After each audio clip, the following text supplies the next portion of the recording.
മണിപ്പൂരിലേക്ക് കൂടുതൽ കേന്ദ്രസേന എത്തുന്നു. അടുത്തിടെ നടന്ന അക്രമ സംഭവങ്ങളുടെ പശ്ചാത്തലത്തിലാണ് ഈ നീക്കം. വിഘടനവാദികൾ തട്ടിക്കൊണ്ടുപോയ സ്ത്രീകളെയും കുട്ടികളെയും പറ്റി ഒരു വിവരവും ഇതുവരെ ലഭ്യമായിട്ടുമില്ല. ദുരിതാശ്വാസ ക്യാമ്പിൽ കഴിയുകയായിരുന്ന മേധി വിഭാഗത്തിൽപ്പെടുന്ന 3 സ്ത്രീകളെയും 3 കുട്ടികളെയുമാണ് കാണാതായത്. ഇവരെ കുക്കി വിഘടനവാദ സംഘടനകൾ തട്ടിക്കൊണ്ടുപോയതായാണ് സൂചന. ക്യാമ്പിലുണ്ടായിരുന്ന 2 മുതിർന്ന പൗരന്മാരെ കൊലപ്പെടുത്തുകയും ചെയ്തു.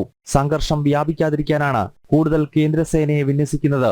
20 കമ്പനി അർദ്ധസൈനിക വിഭാഗത്തെ മണിപ്പൂരിലേക്ക് അടിയന്തരമായി അയച്ചു. 15 കമ്പനി CRPF അസോമിൽ നിന്നും 5 കമ്പനി BSF ത്രിപുരയിൽ നിന്നും മണിപ്പൂരിലെത്തി. നിലവിൽ മണിപ്പൂരിലുള്ള സൈന്യത്തെ കൂടാതെയാണ് 20 കമ്പനി അർദ്ധസൈനിക വിഭാഗത്തെ അധികമായി വിന്യസിച്ചത്. സംഘർഷം വ്യാപിക്കാതിരിക്കാൻ എല്ലാവിധ സഹായവും കേന്ദ്ര സർക്കാർ മണിപ്പൂർ സർക്കാരിന് ഉറപ്പു നൽകി. ജനം, ഡൽഹി.